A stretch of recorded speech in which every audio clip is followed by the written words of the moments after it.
इयत्ता 8वी विषय गणित 16वं लेक्चर आपण बघतो या ठिकाणी. आज प्रकरण 7वं काल आपण चालू केलेलं होतं, चलन, की ज्याला व्हेरिएशन असं म्हटलं जातं. याच्यावरची काल उदाहरणं आपण बरीचशीच घेतलेली होती. काल तुम्हाला मी नोटबुकचं उदाहरण दिलेलं होतं, बरोबर आहे का. वह्या, 1 डझन वह्यांची किंमत दिलेली होती आणि त्याच्यावरनं बाकीच्या वह्यांची किंमत आपण सगळी काढत होतो, बरोबर आहे. 2 बाबी याच्यामध्ये आल्या, वह्या आणि त्याची किंमत, बरोबर आहे का नाही. ज्या प्रमाणामध्ये वह्या आम्ही जास्त घेऊ त्या प्रमाणामध्ये किंमत त्याची आम्हाला कमी द्यावी लागेल का जादा द्यावी लागेल? जादा द्यावी लागेल, बरोबर आहे का. म्हणजे समप्रमाणात त्या संख्या असतात. इथं आपण चलांचा वापर केलेला होता, एक्स आणि वाय. समजा 12 वह्यांची किंमत 240 रुपये, असं पण काल उदाहरण आपण घेतलं होतं. इथं आपण वह्या, आता ही काय आहे, इथं वही आणि त्याची किंमत आहे, बरोबर आहे का. असा तक्ता आपण तयार केलेला होता. याच्यावरनं 4 वह्यांची किंमत किती असेल? 80 रुपये. 4 वह्यांची किंमत किती येणार आहे? इथं 80 येणार आहे. त्यानंतर 10 वह्यांची किंमत किती असेल? 200. 10 वह्यांची किंमत 200. म्हणजे पटापट उत्तर आम्हाला या ठिकाणी देता येतात. आता बघा काय इथं कधी दिसून आलं होतं आम्हाला, वह्यांची संख्या कमी झाली, त्याची किंमत सुद्धा कमी झाली. याच्यापेक्षा वह्यांची संख्या वाढली, त्याची किंमत सुद्धा वाढली. पण कशी वाढली? त्या प्रमाणात वाढली. उगाच असं नाही झालं इथं 4च्या 10 वह्या घेतल्या म्हणून 80 रुपयाचं इथं 400 रुपये द्यावे लागतात आम्हाला, असं झालं का? नाही झालं. म्हणजे दुकानदाराकडे ज्यावेळेला आपण एखादी वस्तू विकत घ्यायला जातो त्यावेळेला आपण त्याचा दर विचारतो आणि त्याप्रमाणेच आपण मनातल्या मनामध्ये आकडेमोड करतो का नाही. सगळी साखर घ्यायचंय, पेन घ्यायचंय, समजा एका पेनाची किंमत 5 रुपये, आम्हाला 5 पेन घ्यायचे, किती रुपये द्यावे लागतील? 25 रुपये. तिथं 30 रुपये देऊ का आपण? किंवा उगाच 50 रुपये दुकानदार घेईल का आपल्याकडं? नाही गेला. म्हणजे प्रमाण कसं आलं? समप्रमाण आलं. लक्षात आलं. म्हणजे याच्यासाठी आम्ही एक्स अक्षर वापरलं, याच्यासाठी वाय अक्षर वापरलं, हे लेटर्स आम्ही वापरले, तर या दोन्हीच्या मध्ये समप्रमाण आहे. ते आम्ही कसं लिहू शकतो? एक्स हे वायच्या समप्रमाणात आहे. X is directly proportional to Y. We can write these two variables in the form x is directly proportional to y. X is directly proportional to y means quotient of these two numbers is constant. x हे y च्या समप्रमाणात. आता इथं काय बघितलं आपण? या दोन्हीचा गुणाकार समान येतोय का? नाही समान येत. मात्र या दोन्हींचा भागाकार जर आम्ही केला, 12 1 12, 12 2 24, 12 0 0, या दोन्हींचा भागाकार करा, 4 1 4, 4 2 8, 4 0 0, 10 1 10, 10 2 20, 10 0 0. या दोन्हींचा भागाकार काय येतोय? 1/20, बरोबर का. एक वही घेतली तर एका वहीची किंमत किती असणार आहे? 20. कळतंय का तुम्हाला? बघा, म्हणजे इथं 2 संख्या अशा पद्धतीनं याचा भागाकार कुठल्या एकामध्ये 1/25 येणार नाही, बरोबर आहे का. म्हणजे यांचा भागाकार हा स्थिर येतो. म्हणजे x is directly proportional to y असेल तर एक्स भागिले वाय बरोबर काय येतं? के. कॉन्स्टंट आपण याला म्हणतो. के म्हणजे स्थिर पद. जसं हे स्थिर पद आहे, याचं उत्तर 120, याचं उत्तर 120, याचं उत्तर 120. लक्षात आलं. म्हणजे एक्स हे वायच्या समप्रमाणात बदलतं आणि ते आम्ही एक्स भागिले वाय बरोबर के म्हणजे समीकरणाच्या रूपामध्ये असं लिहू शकतो. हे अल्फा चिन्ह आहे, बरोबर का नाही. अल्फा चिन्ह माहित असलं पाहिजे आम्हाला. आता मी याच्या उलट असं उदाहरण घेतलं, समजा यम हे यनच्या समप्रमाणात बदलते, समचलनात किंवा समप्रमाणात बदलते असं जर म्हटलं तर चिन्ह कसं लिहिता येईल? यम हे यनच्या समप्रमाणात बदलते. हे चिन्ह कसं लिहिता येईल? याचं चिन्ह लिहिलेलं कसं येणार आहे? हे असं लिहिता येईल आम्हाला, m is directly proportional to n, बरोबर आहे का. आणि समीकरण याचं कसं येणार आहे? म्हणून समीकरण याचं यम भागिले एन बरोबर के. लक्षात आलं. आता तिसरं उदाहरण मी घेतो, असं लिहितो समजा y हे x च्या समचलनात बदलते.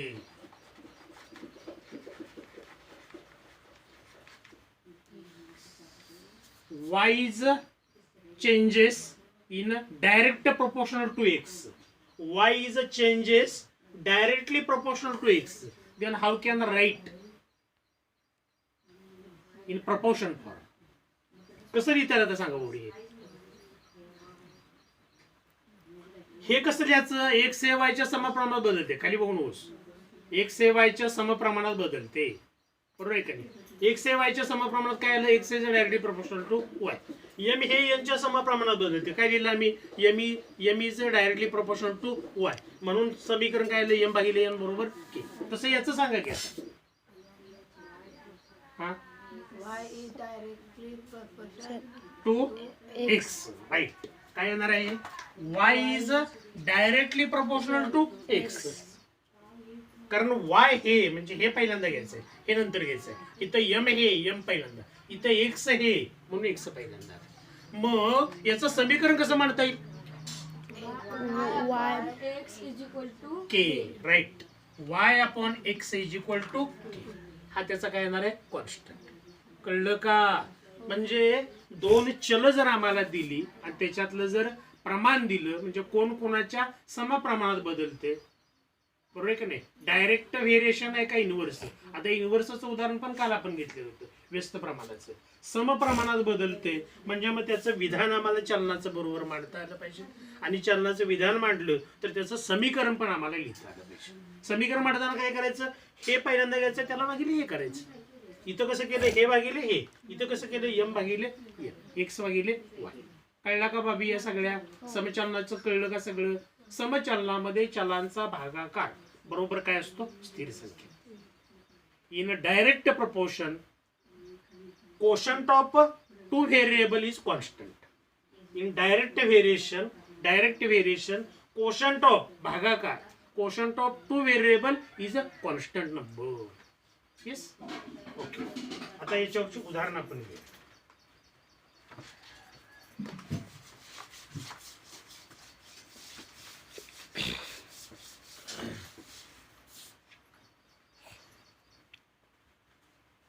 एक्झाम्पल एक समजा असं घेतलं पण x हे y शी समचलनात आहे.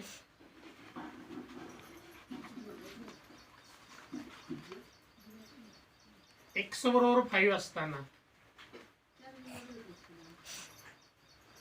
y बरोबर 30, तर चलनाचा स्थिरांक काढा.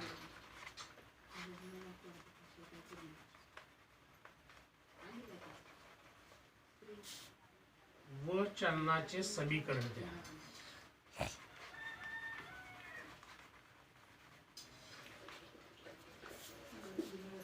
आता सेमी माध्यम मध्ये कसा प्रश्न असेल हा बघा? x is directly proportional to y. x is directly proportional to y. If x is equal to 5, then y is equal to 30. Then find the constant. And write the equation of variation. त्याचं समीकरण मांडा. असं असेल semi मध्ये. लक्षात आलं? आता कसं सोडवायचं बघा. 2 मार्काला प्रश्न असतो. पहिल्यांदा हे कळलं पाहिजे आम्हाला. x हे y शी समचलनात आहे. कसं लिहिता येईल? चलनाचं विधान कसं लिहिता येईल? x is directly proportional to y. म्हणजे कसं येणार आहे? x is directly proportional to y. लिहिलं? आता पुढे आम्हाला चलनाचं समीकरण पण मांडायचंय पुढे. आता x is directly proportional to y. समीकरण कसं येणार आहे? x upon y is equal to k. Okay, x upon y is equal to k. हे समीकरण मांडलं. आता सांगा किमती घालूया. x बरोबर 5 तर y बरोबर किती आहे? 30. म्हणून x is equal to 5, then y is equal to 30. Then find the value of k. k काढायचं आहे आम्हाला. लक्षात आलं? आता घालूया किमती याच्यामध्ये. x ची किंमत किती हो? 5 भागिले y ची किंमत किती आहे? 30 बरोबर k. कसं सोपं रूप देता येईल? How simplify this? कसा भाग जाईल? 5 एके 5 आणि 5 सक्क 30. Therefore k is equal to 1/6. हा काय आला? चलनाचा स्थिरांक. लक्षात आलं? k ची व्हॅल्यू आली, चलनाचा स्थिरांक. आता समीकरण काय मांडायचं आम्हाला? चलनाचं समीकरण लिहा. म्हणून x भागिले y बरोबर k. k ची किंमत काय लिहू? 1/6. पुढे मला सांगा, हे गुणोत्तर आलं, रेशो आला. हा रेशो म्हणतो आपण याला. गुणोत्तराबरोबर गुणोत्तर काय करतो आम्ही? बरोबर आहे, तिरकस गुणाकार. म्हणजे काय हो? यानं याला, यानं याला, म्हणजेच काय येणार आहे? 6x is equal to y. हे समीकरण आम्ही मांडलं. समजलं? 2 मार्काला उदाहरणं या पद्धतीची असू शकतात. हे पहिल्यांदा आम्हाला कळलं पाहिजे. x हे y च्या समचलनात, त्यावरून हे लिहायचं, त्याच्यावरून हे समीकरण मांडायचं, किमती घालायच्या आणि त्याच्यावरून k काढायचा, आणि k काढल्यावर मग समीकरण मांडायचं. समजलं? ठीक आहे. अजून एखादं उदाहरण घेऊ.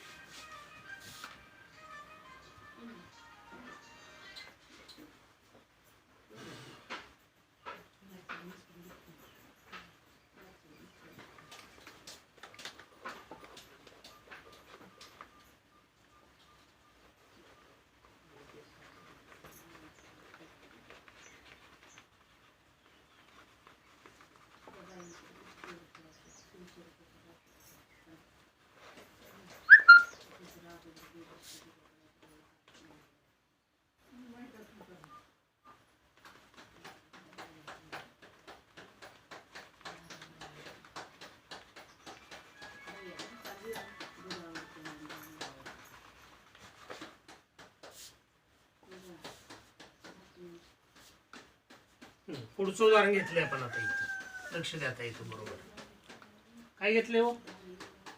जर m is directly proportional to y आणि m is directly proportional to n आणि m बरोबर 154 असताना y इज इक्वल टू 7, तर n इज इक्वल टू 14 असताना m ची किंमत काढा. सेमी मध्ये कसं येणार आहे? If m is directly proportional to y and m is equal to 154, then n is equal to 7. Then n is equal to 14, then find the value of m. येईल का सोडवता? काय करणार अगोदर? इथं हे दिले आम्हाला, m आणि n दिलेले. कशाची किंमत काढता येईल? k ची काढता येईल किंमत. बरोबर का नाही? k ची किंमत काढता येईल. कसं लिहिणार आम्ही? पहिल्यांदा चलनाचं विधान कसं? m is directly proportional to n. Then equation याचं काय येणार आहे? समीकरण n is equal to k. Okay, छान. m upon n is equal to k. सांगा किमती. m is equal to 154 divided by 7 is equal to k. बरोबर आहे. हवी सिम्प्लिफाय. कसं सिम्प्लिफाय करता येईल आम्हाला? हे 7 एके 7, 7 दोन्ही 14, एक राहिले, 7 दोन्ही 14. काढा येतो ना? 154 ला 7 न भागलं किती? 754 असे, 22 754 असे. Then value of k is equal to 22 ला ब्लॉक केला. Value of k is equal to 22. तर संपलेलं नाही, थांबा. n बरोबर 7. आता k काढला मी का नाही? आता पुढे काय दिले? n बरोबर 14 असताना m ची किंमत काढायची. बरोबर आहे का? आता काय दिले या ठिकाणी? परत एकदा m is directly proportional to n. m बरोबर किती दिले हो? m बरोबर काढायचंय का नाही? मला फाइंड आउट करायचंय. m is equal to n बरोबर किती दिले? 14.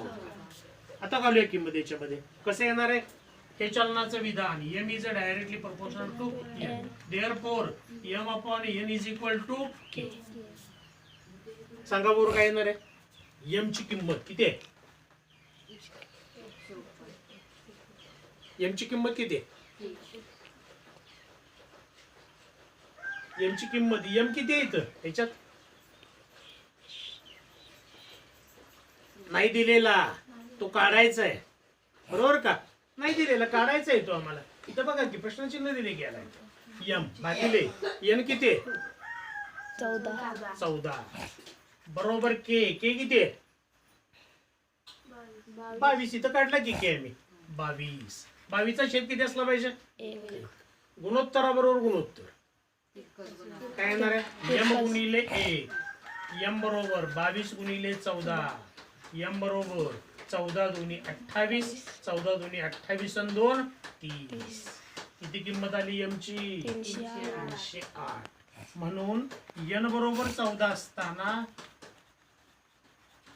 एम बरोबर 308 असेल. असं उत्तर मांडायचं त्याच. लक्षात आलं? काही अवघड नाही या पद्धतीने उदाहरणं सोडवणं. पुढचं उदाहरण एक घेऊ.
हा, शाब्दिक उदाहरण इथं घेतलेले आपण एक आता.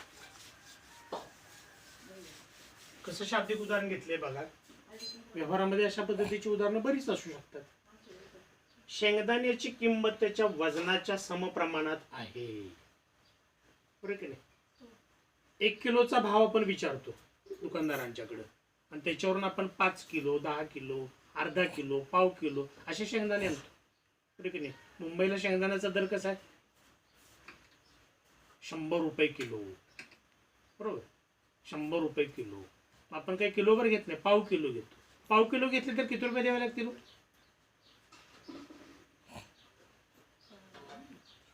25 रुपये द्यावे. अर्धा किलो घेतले तर 50. सव्वा किलो घेतले तर 1.25 किलो.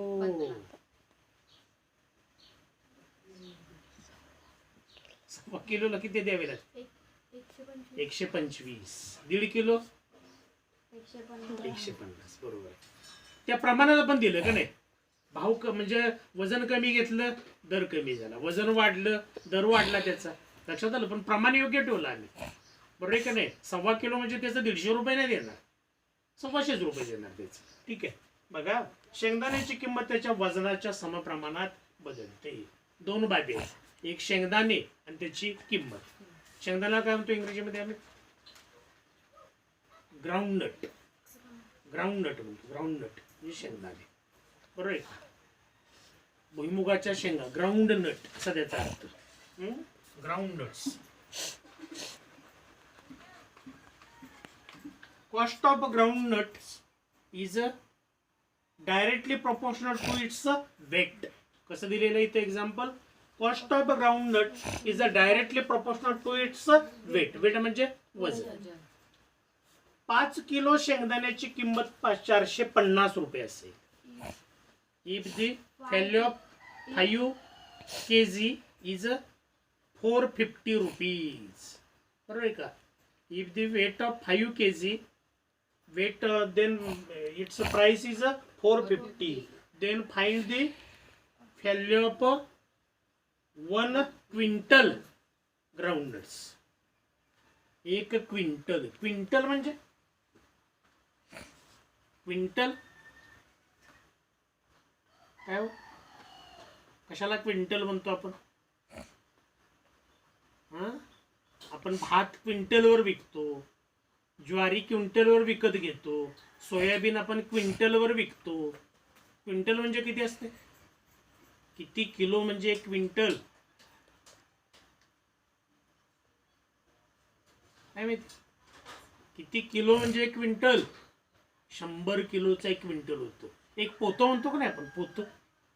बरोबर का? पोतं म्हणतो आपण. पोतं म्हणजे किती? सरासरी त्याचं वजन 100 किलो असतं.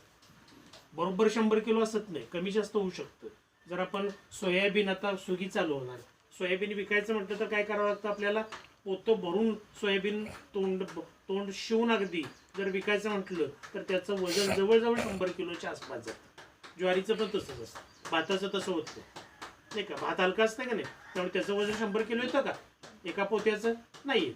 ते 50-60 किलो जास्तीत जास्त वाटतं. लक्षात आलं? क्विंटल हे आम्हाला माहीत पाहिजे. आणि ऊस कसा देतो आपण? ऊस कारखान्याला देतो. तो कशावर देतो? वजनावर देतो नाही का? त्याचं किलो तो वजन करतो का? कसं करतो? टन. बरोबर. मग किती टन? किती किलो म्हणजे 1 टन? 1000 किलो. बरोबर आहे. 1000 किलो त्याला काय म्हणतो आम्ही? 1 टन. लक्षात आलं? हे माहिती पाहिजे. बाकी आपण गणित शिकतोय म्हणजे व्यवहारातलं पण आम्हाला आलं पाहिजे. नुसतं पुस्तकातलं गणित शिकून किंवा मार्क पाडून उपयोग नाही. त्याचा व्यवहाराशी कुठेतरी सांगड असली पाहिजे आमच्या. ठीक आहे, कळलं का? बघा काय म्हटलं इथं? The groundnuts value of price of groundnuts is directly proportional to its weight. If weight of groundnut is 5 kg is 450 rupees. Then find the value of 1 quintal groundnuts. 2 बाबी मी म्हटल्या होत्या. काय काय 2 बाबी? शेंगदाण्याची किंमत त्याच्या वजनावर. म्हणजे 2 बाबी आल्या का नाही? काय काय आलं? वजन आणि शेंगदाणे. वजन आणि किंमत. म्हणजे पहिल्यांदा काय? शेंगदाण्याची किंमत. पहिल्यांदा काय दिले? शेंगदाण्याची किंमत. म्हणजे काय घ्यायचं? पहिल्यांदा किंमत घ्यायला पाहिजे. बरोबर का नाही? शेंगदाण्याची किंमत काय मानूया? एक्स. शेंगदाण्याची किंमत एक्स मानू.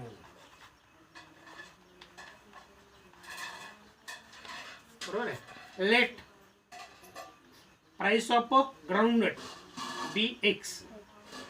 ठीक आहे. पुढे त्याच्या वजनाच्या, शेंगदाण्याचं वजन.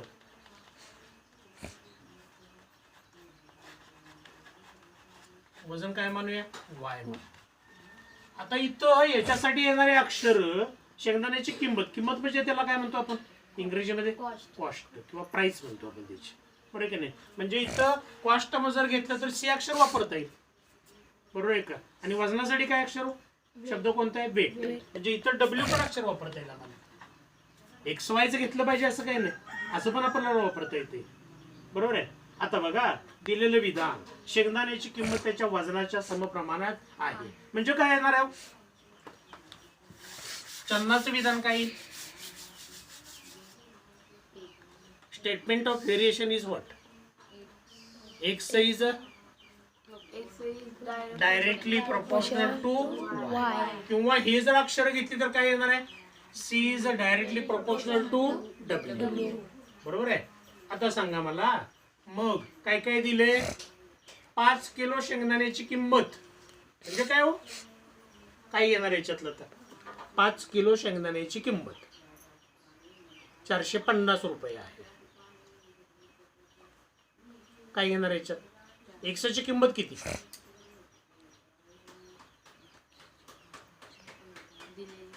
दिलेलीच नाही. 450. 450. एक्स कशावर मांडले? शेंगदाण्याची किंमत दिलेली. शेंगदाण्याची किंमत किती दिली? 450. म्हणजे जर एक्स बरोबर 450 तर किती किलोची किंमत दिल्या? 5. म्हणजे ते त्याचं काय झालं? 5 kilo.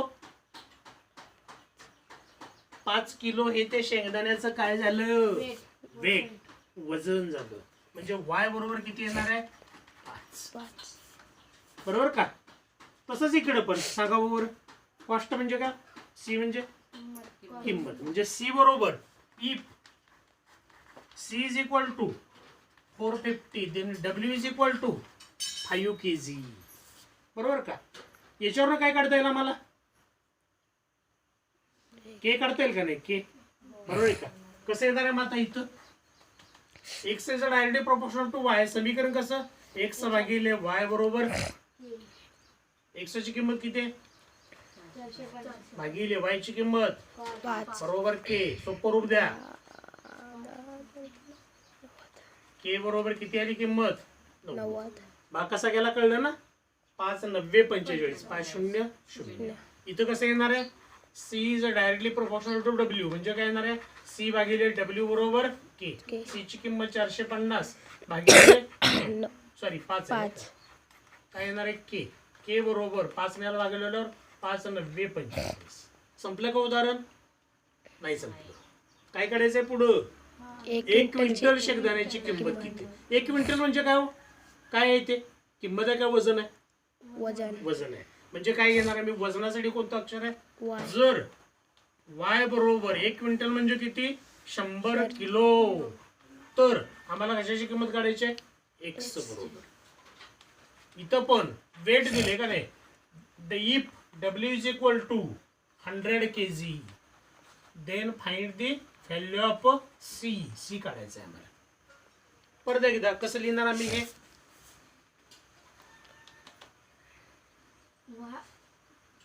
Y direct proportion to y कसं डायरेक्ट प्रोपोर्शन? एक्स पहिलं बी तर माहितीच की. म्हणजे काय येणार आहे? एक्स भागिले वाय बरोबर के. इथं जसं आहे तसंच मांडायचं खाली. त्याला बदल करायचा नाही. एक्स ची किंमत किती आहे? 409. एक्स ची किंमत एक्स ला किंमत फाइंड आउट करायची, काढायची आहे. एक्स भागिले वाय ची किंमत किती आहे? 100 बरोबर. के ची किंमत किती आल्या? 90. 90 चा छेद एक लिहिला. गुणोत्तरा बरोबर गुणोत्तर. तिरका एक्स एक के एक्स बरोबर 100 गुणिले 90. किती रुपये हो? 900. 9,000 रुपये. 9 एक के 9. त्याच्यावर किती शून्य? 3 शून्य. किती रुपये आली? 9,000 रुपये येईल का नाही? 1 किलोची किंमत 90 रुपये. 100 किलोची किंमत येणार का नाही? 9,000 का नाही येणार? तसंच इथं पण सोडवलं तर असंच येणार आहे. म्हणजे या किंवा या पद्धतीने सोडवलं तरी चालते. शाब्दिक उदाहरणाचं उत्तर शब्दामध्ये लिहायचं. म्हणून इथं काय येणार आम्ही? 1 क्विंटल शेंगदाण्याची किंमत 9.